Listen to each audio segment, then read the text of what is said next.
नमस्कार साथियों, मैं मनीष भारती संस्कृति आईएएस प्लेटफॉर्म पर आपका स्वागत करता हूं। साथियों, आज जिस मुद्दे पर हम बात करने वाले हैं वह बेहद संवेदनशील मुद्दा है और यह जो खबर है, यह जो मुद्दा है वह पश्चिम बंगाल से संबंधित है। अब इसमें क्या है कि आपने एक जगह का नाम सुना होगा जो कि अभी बहुत चर्चा में आ गया है, उत्तरी दिनाजपुर। उत्तरी दिनाजपुर अगर आप बंगाल के मैप पर मैं आपको दिखाऊं तो कुछ ये जगह यहाँ पर पड़ता है।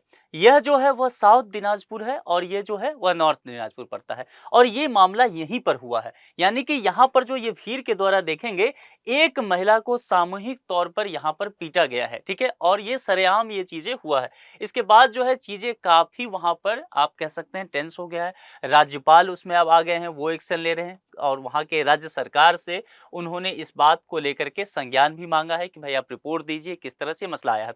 हमारे जो चर्चा का बिंदु होने वाला है वह हम ये देखेंगे कि अब इन सब चीज़ों के लेकर के वहाँ की पुलिस ने क्या काम किया है और दूसरी बात जो है कि जो एफआईआर वगैरह दर्ज किया गया है वह किस एक्ट के तहत किया गया, इस पर हम विस्तार से चर्चा करेंगे।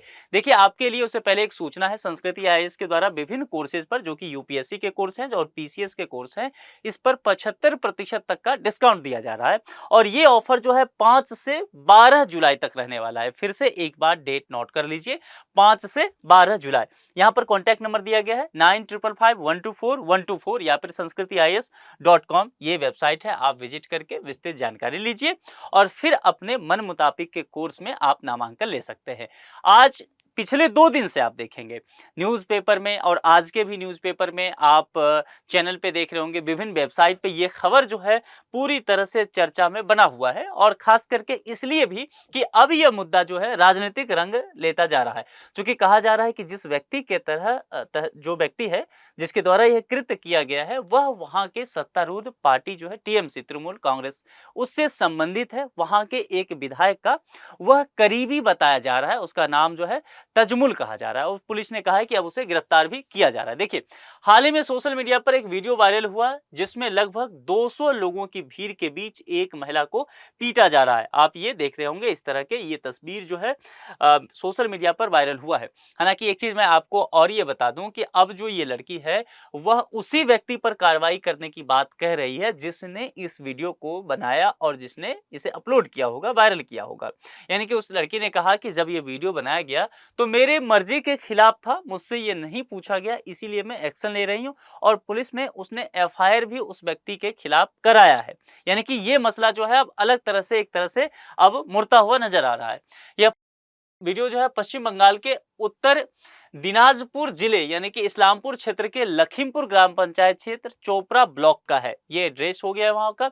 इस वीडियो में जो शख्स महिला को पीटता हुआ नजर आ रहा है, जैसा मैंने कहा कि वह राज्य के जो सत्तादल पार्टी है टीएमसी, तृणमूल कांग्रेस, जो कि ममता बनर्जी की पार्टी है, उनसे संबंधित है। वहां के एक विधायक का करीबी भी यह बताया जा रहा है। ठीक है, अब यहाँ पर जो कहा जा रहा है, इस व्यक्ति के द्वारा कहा गया कि ये पीटा गया इसके द्वारा, तो एक चीजें जो चर्चा में आ गया कि तालिबानी शासन चाह रहा है, यानी कि तालिबानी सोच के साथ ये व्यक्ति जो है वहां पर, या वो समाज आप पूरे कह सकते हैं, चल रहा है। अब तालिबानी सोच कहने का क्या तात्पर्य है, यानी कि मॉरल पुलिसिंग की बात की जा रही है, नैतिक रूप से कंट्रोल करना। ठीक है, कि महिलाएं कैसी रहेंगी, किसके साथ रहेंगी, किसके साथ उसे चलना चाहिए, किसके साथ उठना बैठना चाहिए।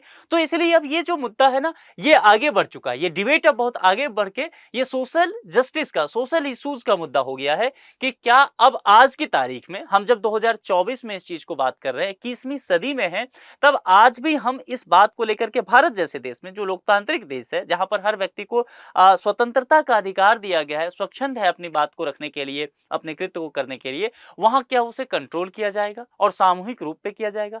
और वह समाज जो है जहां पर 200 लोगों की भीड़ है, वह भीड़ जो है वह आगे नहीं बढ़ रही है उसे बचाने के लिए। इसलिए ये मसला जो है बेहद अब गंभीर हो जाता है। इसमें यह कहा गया कि वह जो है उस महिला का जो भी अपना निजी संबंध रहा हो, लेकिन उस व्यक्ति को जिसने उन्हें पीटा उसे उस पर आपत्ति था। ठीक है, तो इसके वजह से ये इस तरह का घटना किया गया और पुलिस ने इस पर रिपोर्ट लिख लिया है और पुलिस के द्वारा अब कहा गया है कि उसे अरेस्ट भी कर लिया गया। इसको लेकर के विभिन्न लीडर के द्वारा देश भर में जो है आप देखेंगे एक्स प्लेटफॉर्म के जरिए अपनी बातें रखी गई है।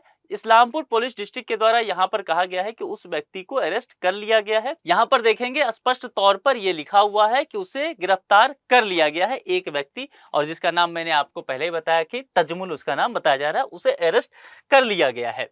राज्य सरकार से संबंधित घटना पर अब जो है पश्चिम बंगाल के राज्यपाल जो हैं सीबी आनंद बोस, वह इस मसले में अब आप आ गए हैं और उन्होंने राज्य सरकार से इस मसले पर रिपोर्ट मांग लिया है और 1 जुलाई तक का समय दिया था। अब देखना होगा कि यह मामला कितना और राजनीतिक रंग लेता है, क्योंकि अब देखिए गवर्नर इसमें आ गए हैं। बहुत सारे लोगों का कहना है कि पश्चिम बंगाल में स्थिति इतनी खराब होती जा रही है लगातार दिन प्रतिदिन कि वहां पर राष्ट्रपति शासन लगा देना चाहिए। अब एक चीज देखिए, यहाँ पर जो है राज्यपाल महोदय की एंट्री होती है। अब राज्यपाल के पद को लेकर के भी ये चर्चा चलेगा। राज्यपाल जो होते हैं किसी भी राज्य में केंद्र सरकार के प्रतिनिधि के रूप में काम करते हैं और वहां पर लगातार जो है राज्यपाल यानी गवर्नर और चीफ मिनिस्टर के बीच तकरार देखा गया है। ये चीजें अब और भी बढ़ता हुआ नजर आएगा। ठीक है, अब देखिए बंगाल में जो है पिछले कुछ दिनों में देखेंगे तो मॉब लिंचिंग के ऐसे मुद्दे सामने आते रहे हैं और ये 5वीं घटना देखने को मिला है। अब ये सारी चीजें अगर आप देखेंगे कि एक जगह से, एक राज्य से इस तरह की चीजें आए मॉब लिंचिंग के मामले, तो निश्चित तौर पर पूरी प्रशासन पर प्रश्न खड़ा करता है कि उनकी जो काम करने का तरीका है वो क्या है। अब मॉब लिंचिंग को क्या क्या कहा गया है, मॉब लिंचिंग कैसे समझेंगे इसे देखिए। 5 या अधिक व्यक्तियों के समूह द्वारा मिलकर नस्ल, जाति या समुदाय, लिंग, स्थान, जन्म, भाषा, व्यक्तिगत विश्वास या अन्य समान आधार पर किसी की हत्या करना मॉब लिंचिंग कहा जाएगा।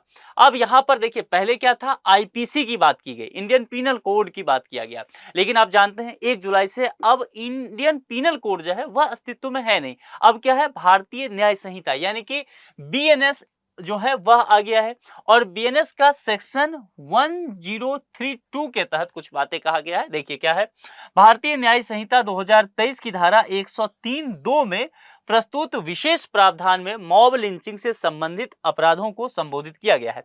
यानी कि मॉब लिंचिंग होता है, उसके तहत अगर मामला दर्ज करना है तो वह यहाँ पर बीएनएस 103(2) के तहत मामला दर्ज किया जाएगा।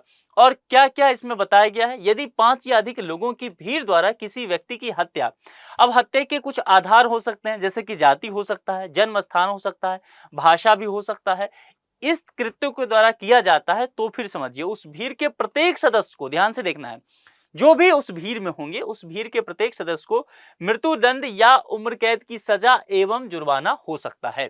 ये जो है अब नया न्याय संहिता जो लागू किया गया है उसके तहत ये बात बताया गया है। यदि भीड़ द्वारा इन कारणों से किसी व्यक्ति को गंभीर चोट पहुंचती है, जैसे कि इस वाले केस में जो है बंगाल वाले केस में उस महिला की मृत्यु नहीं हुई है लेकिन हाँ चोट पहुंचा है, तो अगर गंभीर चोट पहुंचती है तो भीड़ के प्रत्येक सदस्य को 7 साल की सजा या जुर्माना हो सकता है। अब यहां पर पुलिस ने एफआईआर दर्ज किया है तो पुलिस यहां पर देखेगी कि किस तहत काम किया जाएगा। अब यहां पर एक प्रश्न यह भी आ गया है कि यहां पर आईपीसी के तहत मामला दर्ज किया जाएगा या फिर बीएनएस के तहत मामला दर्ज किया जाएगा। ये सारी चीजें जो है समय के साथ अब आपको देखने को मिल जाएगा। यहां पर विभिन्न लीडर के द्वारा जो कहा गया है उसको भी आप स्पष्ट तौर पर देख पाएंगे। अब देखिए ये मसला जो है यहां से राजनीतिक रंग लेगा निश्चित तौर पर, लेकिन हमें राजनीति में नहीं पड़ना है, राजनीतिक करने वाले लोग उनका काम है।